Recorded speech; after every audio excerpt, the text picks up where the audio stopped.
오실로스코프와 DMM, 즉 디지털 멀티미터를 이용을 해서 교류 전압 및 교류 전류의 최대값, 시료값을 측정해 보는 실험을 하겠습니다. 먼저 실험을 본격적으로 하기에 앞서 요 최대값, 시료값, 또한 그 평균값, 이런 그 교류의 의미에 대해서 간략히 설명을 하겠습니다. 일반 교류 전압은 직류와 달라서 일정한 주기를 가지고 그 크기가 변하기 때문에 크기를 우리가 다룰 때 어떤 것을 어떤 의미를 갖는가 하는 것을 각각 이해를 해야 됩니다. 그래서 교류전압의 그 전류, 교류전압과 전류의 최대값, 시료값, 또 평균값은 무엇을 말하는가 하는 것을 알아야 되고, 또 실험을 통해서 같은 교류 파형이라 하더라도 우리가 어떤 부분을 어떻게 부르는가 하는 것에 따라서 그 크기가 다르게 표현이 됩니다. 즉, 그 최대값과 시료값의 관계를 또 실험을 통해서 확인을 해보도록 하겠습니다. 자, 일반적으로 교류값을 우리가 식으로 표현할 때 다음과 같은 정연파 형태로 표현합니다. 즉, V는 소문자로 써서 대문자로 Vm sin 오메가 t, 전류 I는 Im sin 오메가 t 이렇게 얘기를 합니다. 그랬을 때 이 소문자로 쓴 이 V값은 우리가 일반적으로 순시값이라고 합니다. 순시값. 잠시 후에 또 좀 더 자세히 설명을 하겠지만 순시값. 그러니까 순간순간 바뀐다 그래서 순시값이라고 하고, 이 사인 앞에 요 있는 부분이 삼각함수 정연파로 표현이 되는데 이 값이 바로 최대값이 되겠습니다. 최대값. 그래서 이 최대값을 이런 식으로 표현할 수도 있고, 여기다 루트 2에 곱하기 V, RMS 이런 형태로도 표현이 됩니다. 이것이 이제 이때 VRMS가 시료값입니다. 그래서 물론 일반적으로 표현할 때는 이 RMS라는 값을 띄고 그냥 루트 2 V 이렇게 표현합니다. 대문자로. 그러면 이것이 시료값이다 하는 것을 알게 되겠고, 전류도 마찬가지로 루트 2 최대값 IM으로 표현하기도 하지만 시료값으로 IRMS 이렇게 표현이 됩니다. 즉 최대값과 이 시료값과의 관계는 루트 2를 곱해주느냐 나눠주느냐에 따라서 서로 상호간의 변환이 가능합니다. 그래서 루트 2i. 자, 그리고 오메가는 각속도를 의미하죠. 그래서 다른 말로 우리가 2파이 f로 이제 변환이 되는데, 우리가 한 주기의 정연파는 원 둘레, 그 최대값을 반지름으로 하는 원 둘레를 한 바퀴 회전했을 때의 모든 점하고 일치를 합니다. 하기 때문에 그 원 둘레를 일정한 속도, 즉 그 오메가 레디안 퍼 세컨드로 회전을 하게 되면 그의 위치가 되는 겁니다. 그래서 오메가 t는 원 둘레의 어느 위치에 있느냐 각도의 각속도로 표현을 합니다. 그래서 우리가 원 둘레 임의의 각도를 세타라고 하고, 이 둘레를 오메가라는 각속도로 우리가 그 회전을 하게 되면 이 각속도의 단위는 단위 초의 레디안이죠. 그래서 여기다 t를 곱해주게 되면 바로 세타 레디안이 됩니다. 그래서 이와 같은 형태로 교류를 표현합니다. 이때 교류의 순간순간의 값은 이런 식으로 표현이 되는데, 그때 최대값, 시료값 이것의 의미를 우리가 좀 더 살펴보면 다음과 같습니다.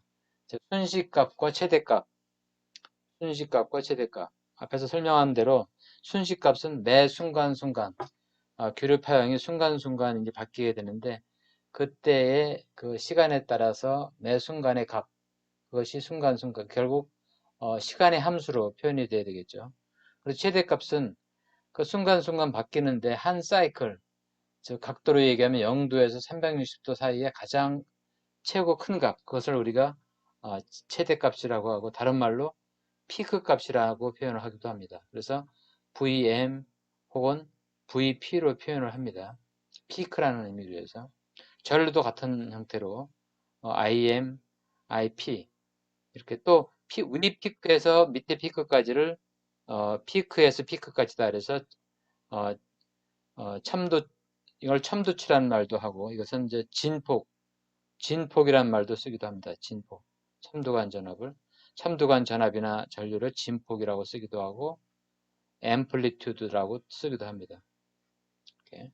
그래서 사실은 교류를 다룰 때 최대값이냐 실호값이냐 아니면 피크 값이냐 피크 간 값이냐 여러 가지 표현이 있기 때문에 그것의 의미를 이해를 해야 됩니다. 일반적으로 신호 발생기에서 나타나는 그 값은 이 진폭 값을 얘기합니다. 진폭 값. 피크 값이죠.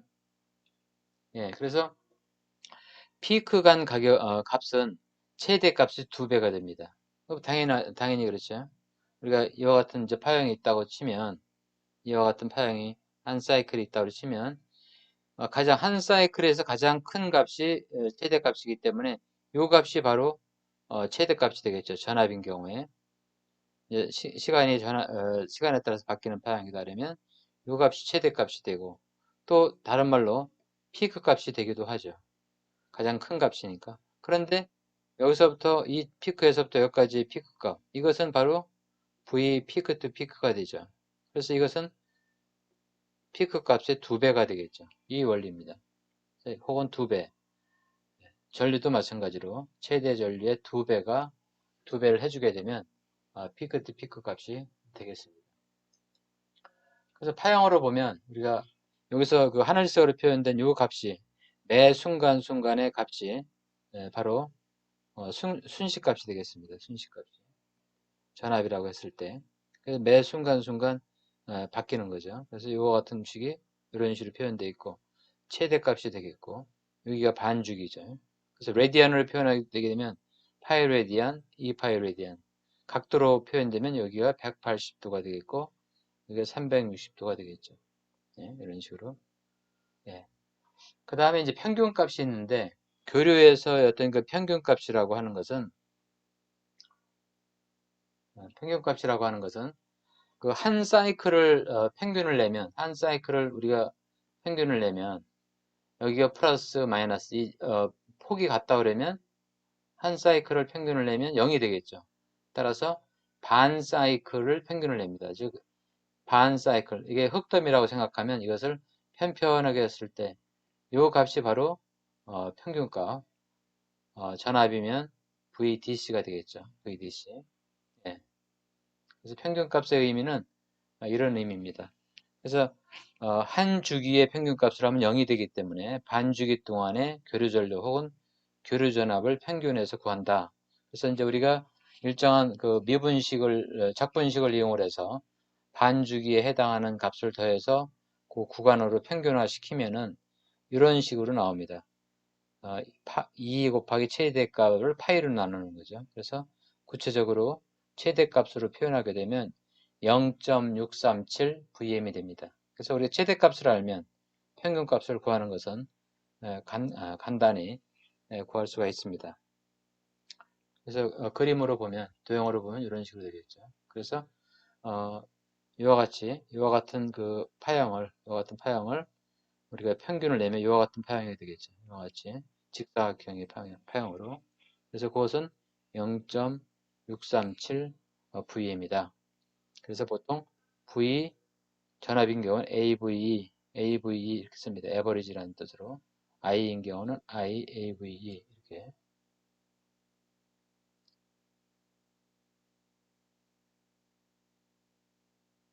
예.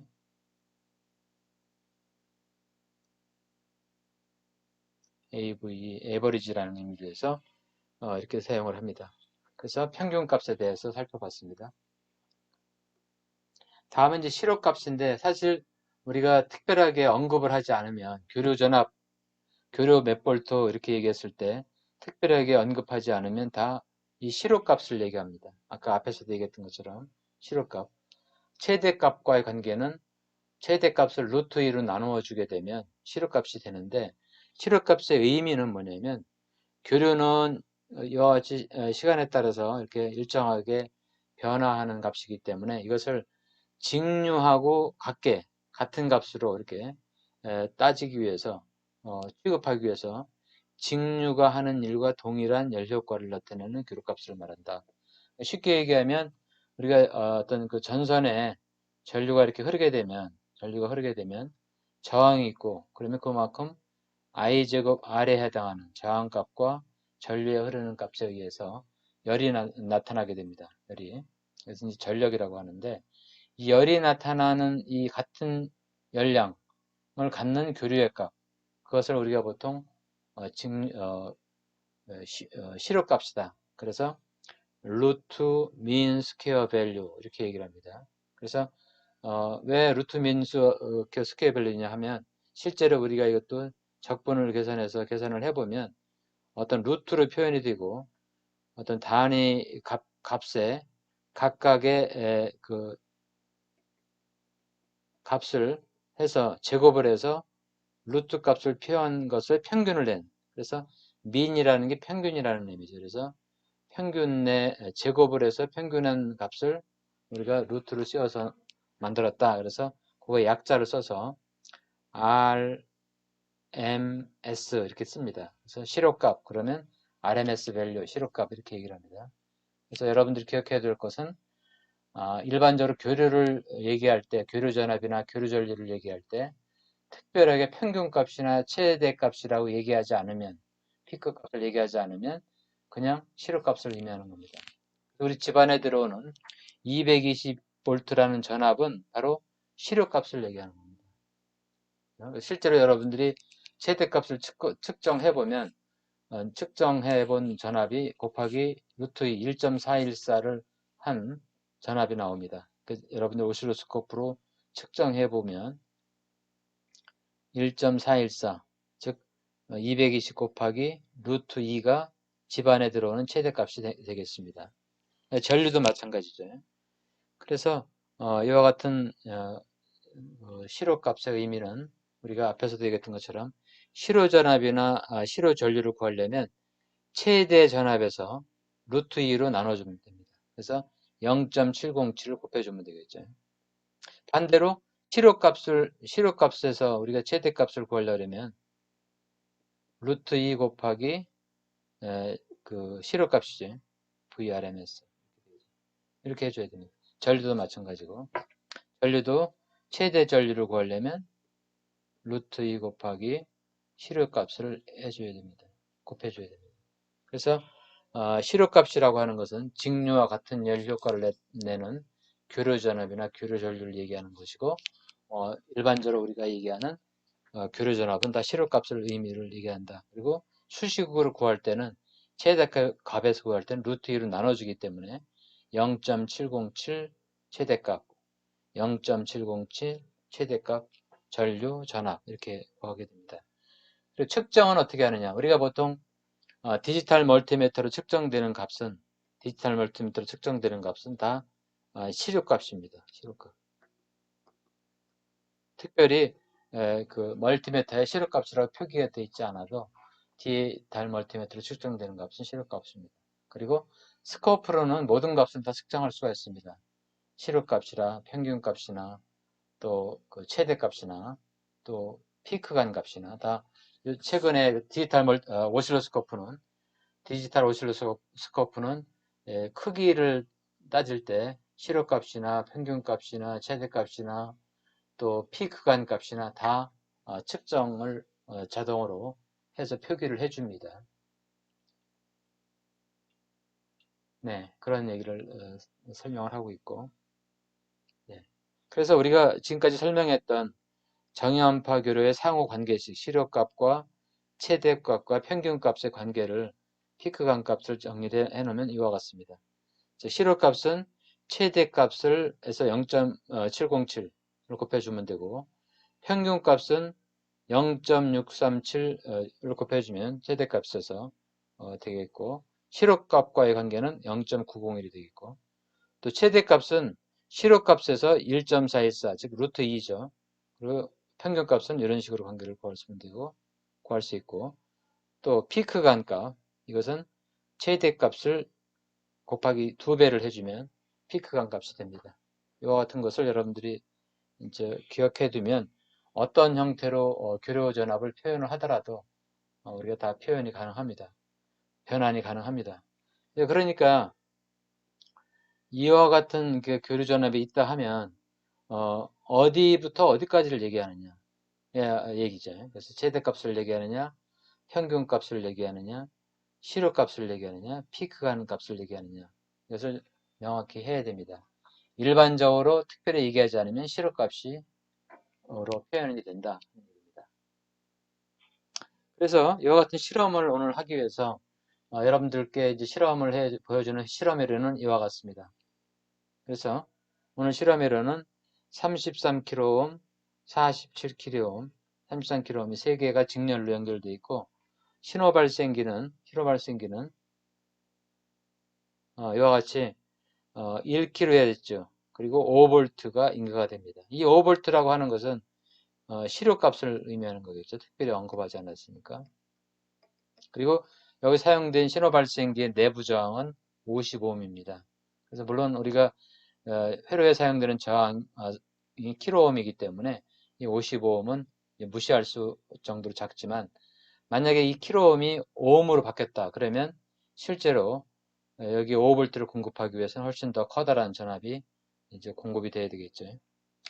그리고 실험에 연결하기 전에 실제 저항값을 측정해 보니까 33kΩ R화는 32.9kΩ입니다. 이 저항이 10% 오차가 있기 때문에 그리고 47.7kΩ으로 측정이 되었습니다.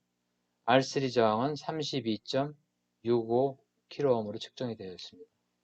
측정이 되어 있고 그래서 오늘 실험의 결과는 여러분들이 그 실험 끝에서 다시 한번 분석을 해드리겠습니다만 디지털 멀티미터로 각 저항의 양단의 저항을 디지털 멀티미터로 각각 여기에 저항의 병렬로 이렇게 연결을 해서 디지털 멀티미터로 측정을 하면 되겠죠. 디지털 멀티미터로. 그리고 오실로스코프로 측정을 할 때는 여러분들이 늘 주의해 줘야 될 게 오실로스코프로 측정을 할 때는 채널1을 여기다 연결하고 예를 들어서 R1의 전압을 측정하겠다면 채널2를 여기다 연결을 해서 그라운드는 여기에 연결하고 그래서 VR1을 측정할 때는 채널1에 연결된 전압에서 채널2를 빼는 방식이 되겠습니다. 이렇게.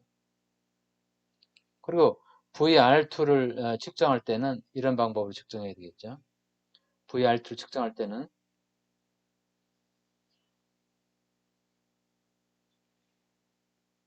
VR2를 측정할 때는 채널1을 여기다 연결하고 채널2를 여기다 연결해야 되겠죠. 그리고 그라운드는 여기다 연결하고 그래서 그때도 마찬가지로 채널1에서 채널2를 빼는 방식으로 우리가 오실로스코프를 여러분들이 측정할 때 주의해 줘야 될 때는 반드시 이런 식으로 채널1에 여기 채널1 여기 그라운드 이런 방식으로 측정하면 안 되죠.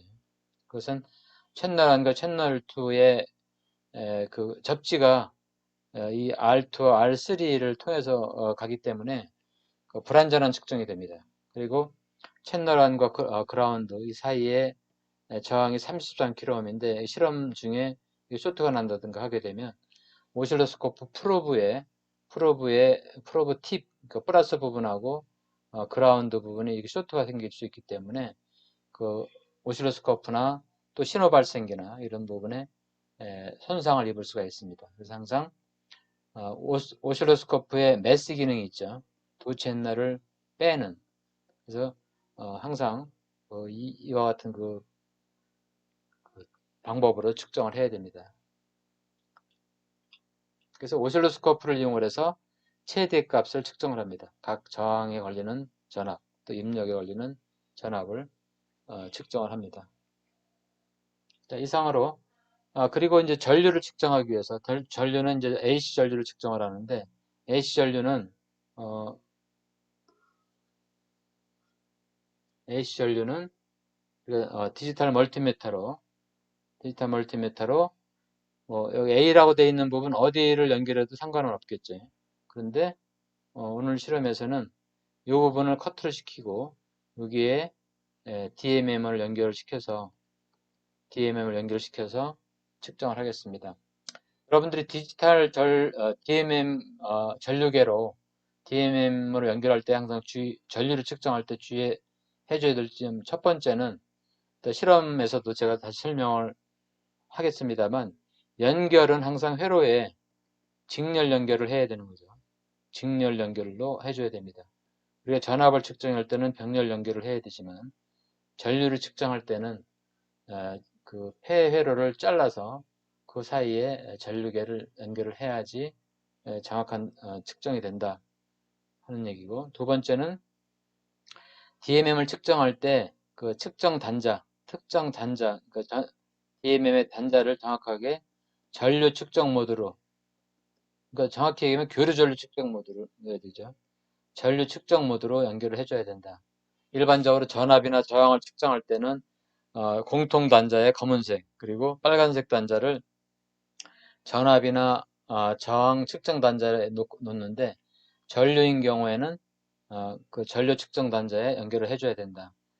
이따 DMM에서 우리 설명을 또 하겠지만 여기가 컴 단자라고 하면 일반적으로 DMM이 빨간색 리드선을 꼽을 수 있는 측정 단자를 꼽을 수 있는 게 3개가 있습니다.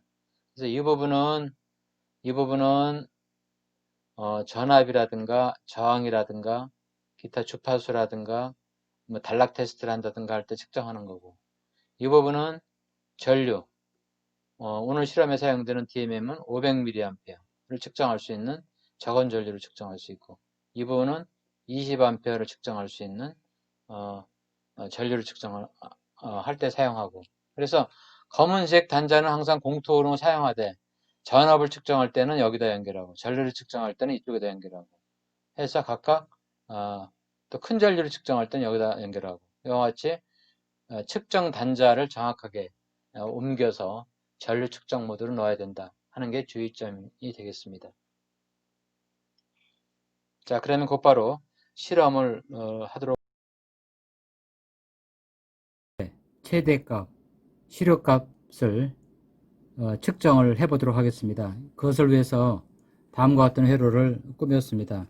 이와 같이 신호 발생기가 있고, 그리고 저항 3개를 직렬로 연결시켰습니다.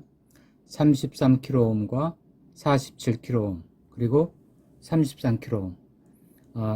저항을 결선하기 전에 실제로 측정해 본 저항값은 이것이 32.9kΩ, 이게 47.7kΩ, 이것이 R3가 32.65kΩ이 되겠습니다. 이와 같이 직렬로 연결되어 있는 회로에 신호 발생기에 1kHz, 5V 시료값을 인가를 해서 각각 저항에 걸리는 전압들을 디지털 멀티미터로도 측정을 해보고, 또한 오실로스코프로도 각각 측정을 해보도록 하겠습니다. 그리고 마지막으로 요 A라고 써져 있는 이 위치에 전류계를 접속을 해서 디지털 멀티미터로 흐르는 전류도 측정을 해보도록 하겠습니다. 이와 같은 실험을 위해서 만든 회로는 다음과 같습니다. 그래서 회로를 보면 입력 단자로 신호 발생기에 2단자가 입력이 되고, 이 저항이 33kΩ이 되겠고, 그리고 이게 47kΩ, 노란색,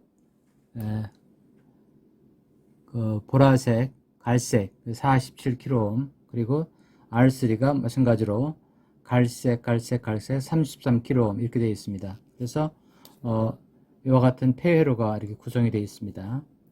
뒷면을 보면 다음과 같습니다. 이런 식으로 뒷면을 보면 이와 같이 이제 납땜이 이루어서 신호 발생기에서 들어온 전압이 그 R1, R2, R3를 통해서 들어가도록 이렇게 되어 있습니다.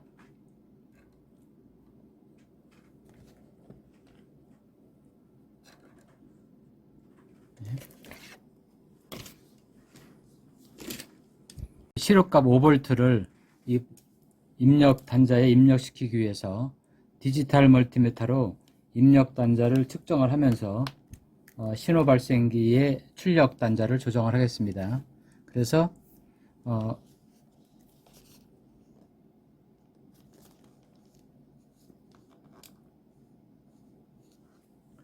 신호 발생기의 입력 단자에 디지털 멀티미터에 AC 전압으로 측정을 하면서 지금 현재 AC 모드로 되어 있습니다. AC 모드로 연결이 되면서 지금 출력을 조정을 해서 5V가 조정하도록 되어 있습니다. 지금 조금 4.97V가 시력값으로 입력이 되는데 조금 더 올라가면 정확하게 5.0V는 안 되고 5.1V, 4.97V가 되겠습니다. 그래서 4.97V의 시력값, 여러분들이 알다시피 교류 전압을 디지털 멀티미터로 측정을 하게 되면 최대값이나 피크 투 피크 값이 아니라 이와 같이 시력값이 들어가는 겁니다. 그래서 신호 발생기에서 들어오는 전압이 지금 이와 같이 지금 피크 투 피크 14.5V, 대략 최대값으로는 7.25V가 되겠죠.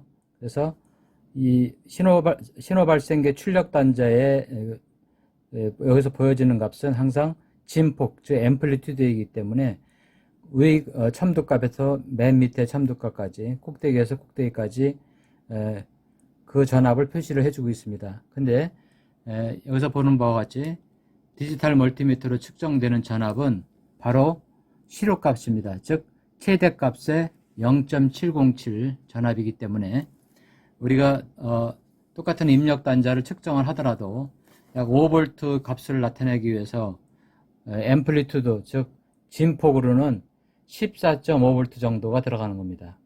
그래서 그것을 여러분들이 수식으로 비교를 할 수 있어야 되겠습니다. 그래서 지금 5V, 시력값 5V가 들어가면 직렬 저항 효력이기 때문에 33kΩ, 47kΩ, 그리고 33kΩ 각각 저항값의 크기에 따라서 이제 분배가 되겠죠. 그래서 분배되는 그 값을 직접 측정을 해 보겠습니다. 현재 디지털 멀티미터 측정 모드는 AC 전압이고 그리고 연결 단자는 잡지에 연결하고 전압 측정할 수 있는 단자로 연결이 되어 있습니다. 그래서 디지털 멀티미터를 측정할 때는 우리가 전압을 측정할 때는 이것처럼 병렬로 연결하면 되기 때문에 먼저 R한 양단을 연결을 해 보겠습니다. R한 양단의 전압을 측정하기 위해서는 이것처럼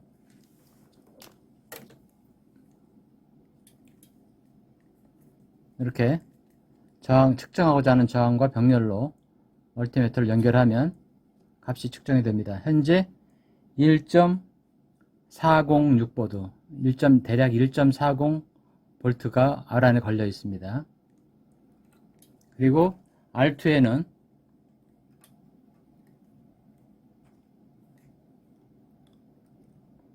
2.04V, 그 다음에 R3에는 아까 우리가 실험하기 전에 대략 1.39V, 원래는 1.40이나 똑같아야 되는데, 그래서 각각 분배되는 것을 확인했습니다. 다시 한번 우리가 알면은 측정해보면 인가되는 전압은 시력값으로 5V 정도가 인가가 되는데 저항 크기에 따라서 다시 한번 측정을 해보면 5V가 인가되는 것을 확인할 수 있습니다. 그래서 전체 저항값의 총 저항 RT분의 R 안의 저항값이 걸리는 거죠. 1.40V가 R 안에 걸리고 47kΩ 저항에는 2.0V 정도가 가렸네요. 2.0V 정도 걸리고, 그리고 R3에는 다시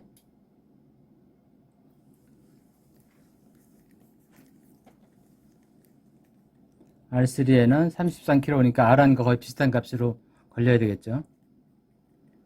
그래서 1.40V. 그래서 R1, R2, R3 더한 값을 대개 더해보면 여기에 1.40V, R2에 2.04, R3에 1.40, 2.8, 4.8V, 4.9V 거의 입력되는 전압이 키르이호프 전압 법칙에 의해서 3개 저항에 걸리는 전압의 합이라는 것을 확인할 수 있습니다. 지금 우리가 교류 전압을 측정하는 방식은 디지털 멀티미터로 시료값을 각각 측정을 한 겁니다. 시료값을 여러분들이 기억을 해두면 됩니다. 시료값. 그래서 시료값이 5V가 들어가서 각 저항값의 크기만큼 이제 분배가 된 겁니다. 그럼 똑같은 회로에 대해서 우리가 이제는 오실로스코프로 한번 측정을 해 보도록 하겠습니다. 오실로스코프로 측정하는 것은 우리가 이미 앞에서 설명한 것처럼 최대값도 측정할 수도 있고 피크 투 피크도 측정할 수도 있고 시료값 VRMS도 측정할 수 있고 다 측정할 수 있습니다. 그럼 오실로스코프를 이용해서 실제로 각각 VR1과 VR2, VR3를 각각 측정을 해보도록 하겠습니다. 자, 먼저 오실로스코프 채널 1으로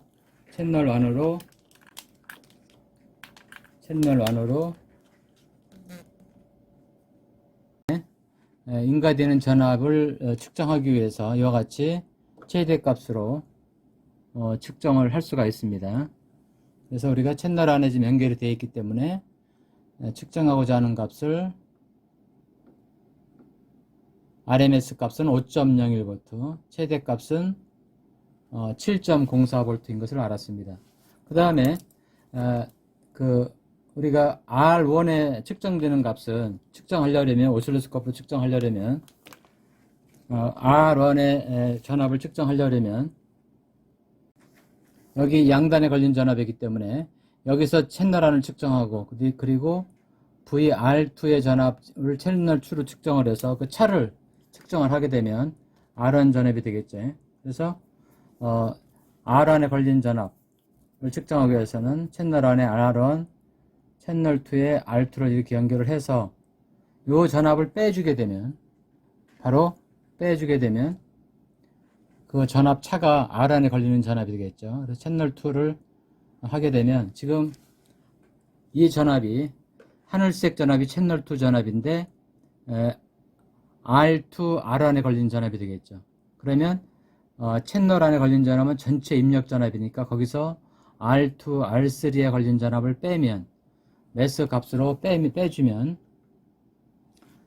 채널 1에서 채널 2를 빼주면 이 빨간색으로 표현된 이 전압이 바로 R1에 걸린 전압이 되겠습니다. 그래서 이 전압만 우리가 보기 위해서 채널 1과 채널 2를 안 보이게 해주면 이 전압이 바로 R1에 걸린 전압이죠. 그래서 접지가 이쪽 부분에 있고 그래서 이것을 이제 조절을 해서 측정을 해보면 매저를 해보면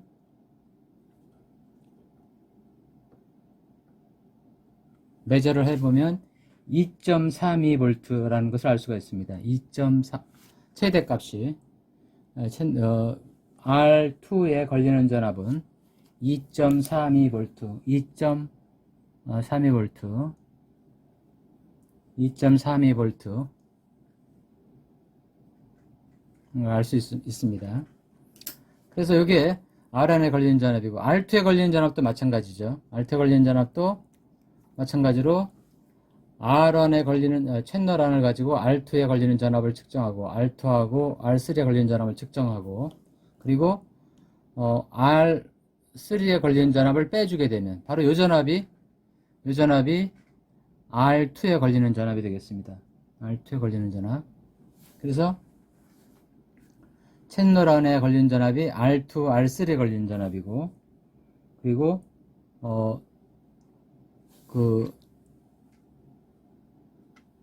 채널 2에 걸리는 전압이 R3 전압이니까 채널 1에서 채널 2를 빼주게 되면 바로 이 전압이 4에 걸린 전압이 R2, R3에 걸린 전압이고 하늘색이 R3에 걸린 전압이고 빨간색 전압이 R2에 걸린 전압이 되겠습니다. 그래서 이것을 아까도 마찬가지로 47kΩ 걸린 전압을 측정하기 위해서는 이렇게 빨간색만 두고 메저 버튼을 누르고 하면 채널 1 하면 3.12V가 걸려 있습니다. 3.12V. 바로 이게 47kΩ에 걸린 전압이 되겠습니다. 47kΩ에 걸린 전압의 최대값이 되겠습니다. 아까 우리가 멀티미터로 측정할 때는 시로값이었죠. 근데 이것은 최대값입니다. 즉 여기서부터 여기까지 3.20V. 자, 그리고 이게 이제 R2에 걸린 전압이고, R3에 걸린 전압은 채널 2에 걸린 전압이기 때문에 이것을 오프시키고, 요 전압이 바로 뭐냐면 R3에 걸린 33kΩ에 걸린 전압입니다. 접촉이 좀 안 좋은데, 예. 이것을 측정하기 위해서 메저 버튼을 누르고 이 값을 최대값을 측정을 해보면 채널 2죠. 예, 그러니까 1.92V가 됐습니다. 1.92V. 최대값이 1.92V. 아까 그 R1에 걸린 전압은 2.32V, R2에 걸린 전압은 3.12V, VR3에 걸린 전압이 1.92V입니다. 똑같은 33kΩ인데 실제로 연결하기 전에 측정한 저항값이 이것은 32.65kΩ이고 이것은 32.9kΩ이기 때문에 약 300옴 정도 오차가 이게 R1이 더 크기 때문에 최대값이 2.32V, 여기는 1.92V. 그래서 각 저항에 걸린 전압을 합쳐보면 VR1에 걸린 최대값이 2.32, 그리고 3.12, 그리고 1.92 합치게 되면 4.44, 1.92 이렇게 하니까 7.36V. 그러니까 대략 비슷한 것을 확인할 수가 있습니다. 그래서 이와 같이 우리가 그 저항 3개가 직렬로 연결되어 있는 전압에서 시력값과 그리고 각 저항에 걸린 전압들을 오실로스코프로 최대값을 측정을 해봤습니다. 또 여러분들이 한 가지 알 수 있는 것은 저항은 입력 신호 전압의 위상을 이동시키지 않기 때문에 각 저항에 걸린 전압이 이렇게 그 위상미 진폭만 다르지 그 위상이 이동되지 않는 것을 확인할 수 있습니다. 예, 잠시 후에 그러면 전류를 측정해 보도록 하겠습니다. 멀티미터로. 네, 전류를 측정하기 위해서는 이와 같은 회로에서 지금 신호 발생돼서 들어가는 교류 전압이 이와 같이 저항 R1 33kΩ, 47kΩ R2, 33kΩ R3를 통해서 이렇게 연결이 되어 있는데 전류를 측정하기 위해서는 어느 곳 이 선 중 어디 하나를 끊어줘서 그 양단에 저항을 전류계를 연결을 시켜야 되기 때문에 이 부분을 커트를 하겠습니다. 그래서 그 양단에 해서 전류계를 연결하도록 이렇게 하겠습니다. 이렇게 하는데 그 다음에 여러분들이 전류를 측정할 때 가장 중요한 것은 이 방금까지는 우리가 AC 전압을 측정하기 위해서 이 멀티미터를 사용을 했는데 이와 같은 그 단자 연결을 잘 해줘야 됩니다. 멀티미터에는 이와 같이 커먼 단자가 있고 그리고 빨간색 단자로 3개가 있습니다. 일반적으로. 그래서 위에 있는 빨간 단자는 AC 전압이나 DC 전압을 측정하고 그 다음에 저항을 측정하고 다이오드나 주파수나 아니면 그 선의 단락을 측정하는 이런 용도로 사용할 때는 검은색 단자, 그런 공통 단자를 검은색에 연결하고 빨간색을 여기다 연결하면 됩니다. 근데 전류를 측정할 때는 여기에 두 군데를 연결할 수 있는데 빨간색을 전류 측정할 때는 항상 여기는 지금 현재 이 멀티미터는 500mA까지 최대로 측정할 때까지는 전류를 빨간색을 여기다 연결하고 또 여기 보면 20A로 써 있는데 이것은 고전류, 즉 500mA 이상 20A까지 큰 전류, 대전류를 측정할 때는 여기다 연결하는 것이 아니라 여기다 연결하게 되어 있습니다. 이와 같이 모든 멀티미터는 전압도 측정하고 전류도 측정하고 그리고 저항도 측정할 수 있게 되어 있습니다. 근데 무엇보다 여러분들이 주의해 줘야 될 게 전압을 측정을 하다가 곧바로 단자를 옮기지 않은 상태에서 이렇게 이쪽에 곧바로 전압 모드로 전류를 측정하게 되면 이 전류계에 그 과전류가 흘러서 쇼트가 돼서 망가지게 되어 있습니다. 그래서 그것을 일반적으로 보호하기 위해서 여러분들 이 부분에 일자 드라이버를 넣어서 이렇게 비교를 해보면 시계에 반대 방향으로 돌리면 이와 같이 휴즈가 나오게 되어 있습니다. 휴즈인데 그래서 이것은 과전류가 흐르면 이렇게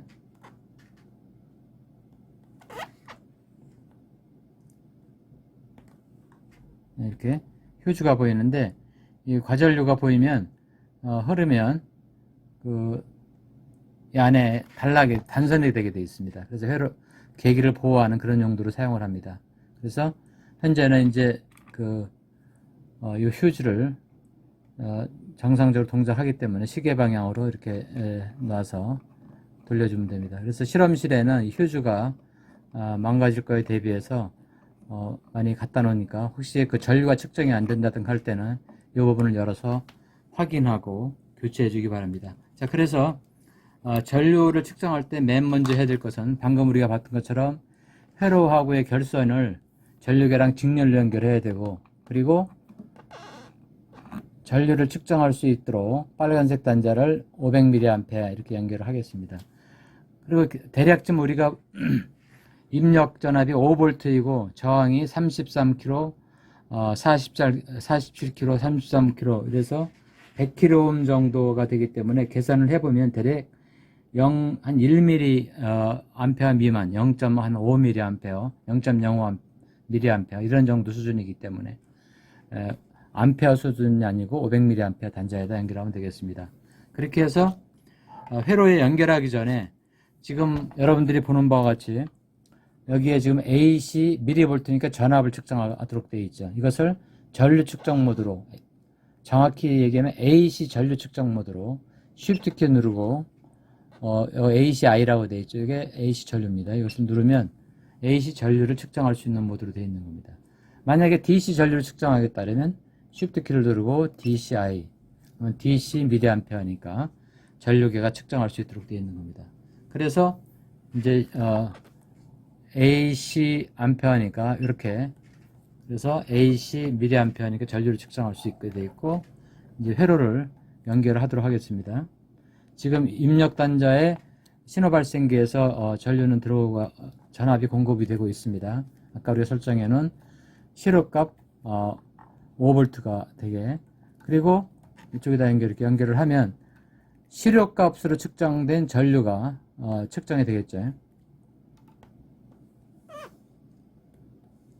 예, 0.044mA, 0.044mA 하는 것을 알 수 있겠습니다.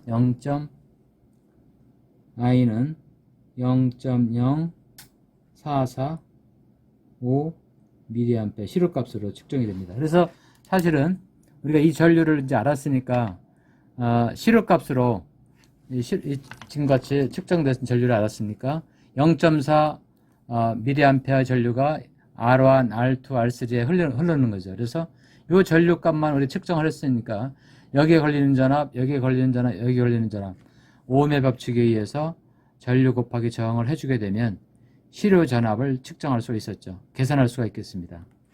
그래서 전류를 알고 각 저항값을 알면 우리가 측정할 수 있고 또 AC 모드로 각 저항의 양단의 전압을 멀티미터로 측정을 할 수가 있고 이렇게 다양한 방법으로 측정을 할 수가 있습니다. 자, 오늘은 그 AC 전압 시료값으로 5V를 인가를 했을 때 각 저항에 걸리는 전압을 멀티미터로 측정을 했고 근데 그 값이 결국 시료값이었죠. 그리고 또 오실로스코프로 각 저항에 걸리는 최대값을 측정을 해 봤습니다. 특이한 것은 여러분들이 오실로스코프로 측정을 할 때는 측정을 할 때는 채널 안에 걸리는 전압을 측정을 할 때는 채널 안을 여기다 연결하고 채널 2를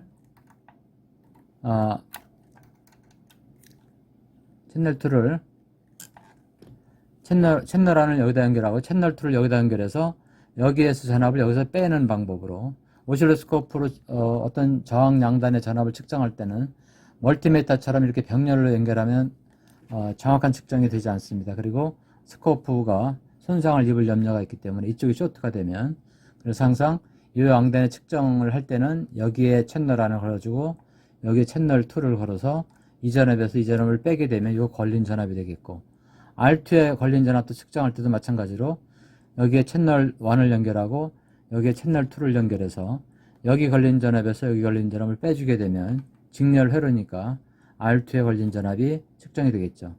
또 R3에 걸린 전압은 그대로 채널 2를 여기다 연결을 해서 측정을 하면 되겠습니다. 그리고 전류를 측정할 때는 항상 이와 같이 빨간색 단자를 우리가 그 전압 모드에서 전류 측정 모드로 변환을 시키고, 또 회로를 차단을 해서 절단을 해서 그 사이에 회로와 직렬로 연결시켜 줘야 된다 하는 것을 주의해 주면 되겠습니다. 이상입니다. 네, 이상과 같이 실험을 했는데 그 측정 결과를 다시 한번 정리를 해보면 다음과 같이 확인할 수 있겠습니다. 즉, DMM으로 측정한 전압은 요 입력 단자의 전압, 요 입력 단자를 DMM으로 측정했을 때 우리가 신호 발생기에서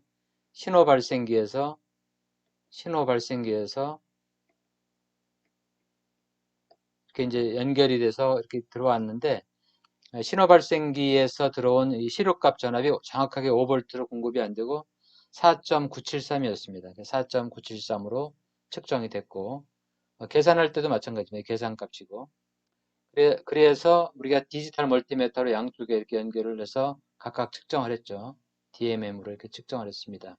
그때 R 안에 걸린 전압은 1.38V, R2는 2.04V, 그다음에 R3는 각각 1.40V 이렇게 측정이 됐습니다. 그래서 우리가 보통 실제 저항이 그 R3가 좀 크기 때문에 작기 때문에 유전압이 좀 작아야 되는데 여기는 조금 더 이쪽이 더 큰 것으로 측정이 되어 있습니다. 그래서 그것은 여러 가지 측정 오차라고 이제 보면 되겠습니다. 저항값이라든가 선이라든가 도선의 저항이라든가 또 납땜을 했기 때문에 납땜의 영향, 여러 가지 영향을 줘서 약간의 이제 그 오차 저항의 변화를 이제 주었기 때문에 오차라고 하는데, 그래도 대략 보면 4.9V 전압 저항에 따라서, 그래서 그 VR1 우리가 그 오음의 키르이오프 전압 법칙에 의해서 VR1 더하기 VR2 더하기 VR3 각 3개의 저항에 걸리는 전압을 합치면 대개 1점 인가되는 전압 V 인가되는 전압, 인가되는 신호 발생기에서 인가되는 시로값 전압이라는 것을 대개 알 수가 있습니다. 즉 합쳐보면 4.82V, 4.82V니까 4.973, 0.1V, 0.5V 정도, 0.05V 정도의 차이가 있죠. 그래서 이것을 확인할 수가 있습니다. 시로값을.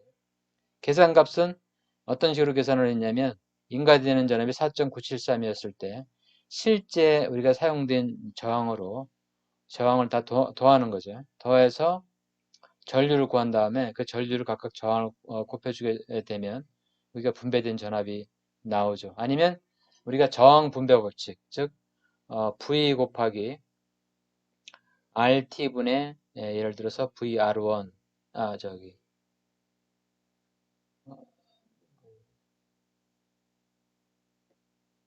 RT분의 R1 하게 되면 이게 바로 VR1에 걸리는 전압이 되겠죠. 전체 저항분의 이 저항, 그러면 R1에 걸리는 전압을 구할 수도 있고, 이런 공식으로 이제 우리가 구할 수가 있겠죠. R2 그러면 VR2 V 곱하기 RT분의 R3 그러면 VR3 저항의 크기에 따라서 인가되는 전압이 일정하게 분배가 되는 법칙. 뭐 다르게 또 생각을 하면 R1하고 V를 바꿔버리면 RT분의 V 하게 되면 전체 저항분의 전체 인가되는 전압이니까 회로에 흐르는 전류가 되겠죠. 회로에 흐르는 전류를 계산해서 각 저항에다 곱해주게 되면 이와 같은 계산된 각 저항에 걸리는 전압을 식으로 표현할 수가 있습니다. 그래서 계산값하고 거의 유사하지만 약간의 오차가 존재한다 하는 것을 우리가 알 수가 있습니다. 여기서 이제 오차를 유발하는 그 요인으로 우리가 판단할 수 있는 것은 저항값이 이제 온도에 따라서 이제 바뀌는 거고, 측정값이. 그리고 도선의 저항, 그리고 납땜의 저항, 그리고 무엇보다도 신호 발생기, 지금은 여기서 인가되는 전압을 따지긴 하지만 신호 발생기에 디스플레이 되는 나타나는 전압과의 오차는 신호 발생기의 출력 저항이 아까 55mm라 했는데 이거에 따른 이제 오차도 또 유발할 수가 있습니다. 물론 여기서 우리가 실험할 때는 이 입구에서 신호 발생기의 출력 단자에서 그것을 보고 전압을 조정했기 때문에 그거의 영향은 현재는 없다고 이렇게 봐도 되겠습니다.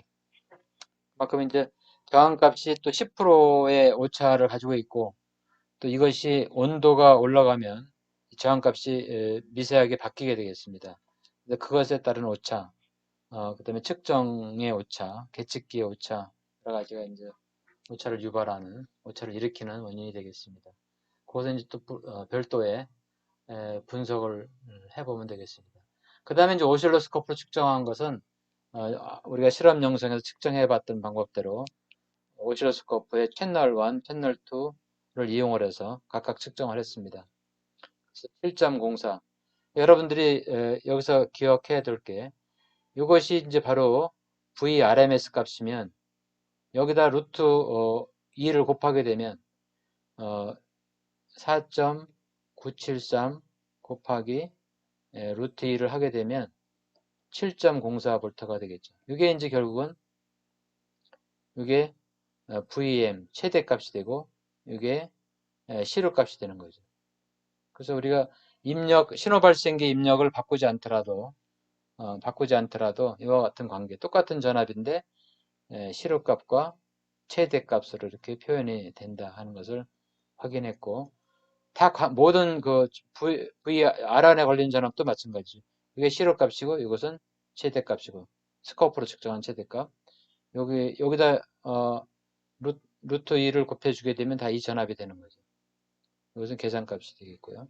그래서 그 관계라는 것을 확인했습니다. 즉 시료값에다가 루트 2를 곱하면 최대값이 되고 또 반대로 최대값을 루트 2로 나눠주게 되면 시료값이 된다 하는 것을 확인했고, 여기서도 마찬가지로 그 V 피크 최대값은 각 전압 VR1의 피크, VR2의 피크, VR3의 피크는 그대로 다 적용이 됩니다. 그래서 이 각각을 더해주게 되면 대략 암산으로 더해도 2, 3, 6, 6.7.36V가 되네. 이걸 다 더하면 7.36V. 7.36V. 거의 큰 차이가 없는 거죠. 7.04, 0.3 정도, 3, 2 정도의 이제 오차가 있습니다. 그래서 인가전압은 각 저항에 걸린 전압의 합이다라는 키르이어프 전압 법칙이 그대로 적용되는 것을 확인할 수가 있습니다. 요 계산값도 마찬가지로 아까 마찬가지로 각각의 실제 저항 값을 가지고 최대 값으로 나눠주면 그 최대의 전류가 흐르겠죠. 최대 전류를 구하는 방법은 그렇게 구하면 되는 거죠. 각 최대 전압을 전체 저항으로 나눠주게 되면 흐르는 최대 전류가 될 겁니다.